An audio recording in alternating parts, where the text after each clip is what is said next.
सयाहान अपनी तबीयत की इतनी फिक्र करता है कि उसी वक्त सयाहान को दोबारा हार्ट अटैक आ जाता है और इस पर गाजी यूसुफ फौरन सयाहान को अस्पताल ले जाता है। अस्पताल में डॉक्टर बताते हैं कि सयाहान की फौरन हार्ट सर्जरी करनी होगी वरना वो मर जाएगा। तभी जकरिया गाजी यूसुफ को आकर बताता है कि एलिफ का ब्लड ग्रुप सयाहान से मैच करता है और उसने अपना हार्ट डोनेट करने के लिए पेपर्स पर साइन भी किए हुए हैं। इस पर गाजी यूसुफ कहता है कि तुम एलिफ को जाकर कहो कि अपना हार्ट सयाहान को दे दे वरना उसका एक्सीडेंट करवा दो। इस पर जकरिया एलिफ के पास जाता है और कहता है कि तुम अपना दिल अपने सयाहान को डोनेट कर दो। इस पर एलिफ राजी हो जाती है। यहाँ एलिफ डॉक्टर के पास जाती है और कहती है कि आप मेरा दिल निकाल कर सयाहान की सर्जरी कर दें। इस पर डॉक्टर कहता है कि दिल जिंदा इंसान का नहीं लिया जाता। इस पर एलिफ कहती है कि मैं सयाहान से बहुत प्यार करती हूँ, अगर उसे कुछ हो गया तो मैं जिंदा नहीं रहूंगी। फिर डॉक्टर एलिफ का दिल निकाल कर सयाहान का हार्ट ट्रांसप्लांट कर देते हैं। इस पर एलिफ की मौत हो जाती है। यहाँ औरंगजेब डॉक्टर से आकर एलिफ का पूछता है तो डॉक्टर बताता है कि एलिफ सयाहान को अपना दिल देकर मर गई है। इस पर औरंगजेब बहुत रोता है। फिर वो गाजी यूसुफ के पास जाता है और कहता है आप बहुत घटिया इंसान हैं और आपने एलिफ की शादी सयाहान से इसीलिए करवाई थी ताकि एलिफ आपके बेटे को अपना दिल दे। ये कहकर औरंगजेब वापस टर्की चला जाता है। फिर कुछ दिनों बाद सयाहान को होश आ जाता है और वो गाजी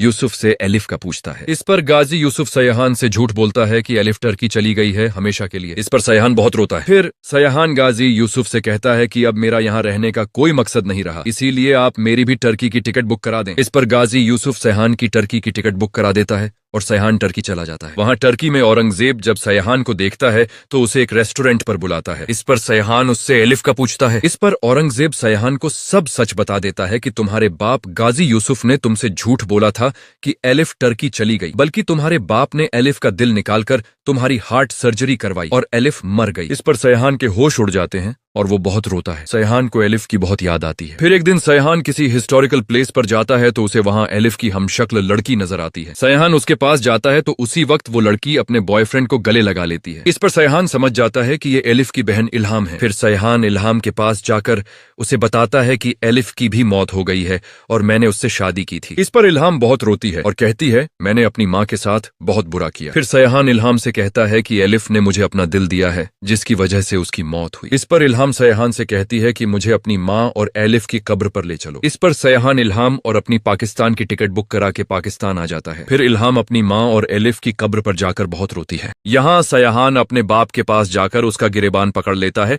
और कहता है आपने एलिफ को मारा है, अब मैं आपसे अपने सारे रिश्ते खत्म कर रहा हूँ। इस पर गाजी यूसुफ कहता है कि मैंने तुम्हारी मोहब्बत में ये सब कुछ किया, तुम मुझे माफ कर दो। मगर सयाहान गाजी यूसुफ को माफ किए बगैर वहां से चला जाता है। फिर सयाहान इल्हाम को मरियम के रेस्टोरेंट पर ले जाता है और कहता है कि मरियम इस जगह से बहुत प्यार करती थी और मैं भी उनसे मिलने यहाँ आता था। इस पर इल्हाम कहती है कि अब से मैं इस रेस्टोरेंट को चलाऊंगी। फिर सयाहान मौके का फायदा उठाकर इल्हाम को शादी के लिए प्रपोज कर देता है। इल्हाम को भी कोई मजबूत सहारा चाहिए होता है और वो हाँ कर देती है। दोस्तों, अगर आप इल्हाम और सयाहान की शादी देखना चाहते हैं तो अभी हमारे चैनल ड्रामा सीन कॉर्नर को सब्सक्राइब जरूर करें। This video is for educational and entertainment purpose only.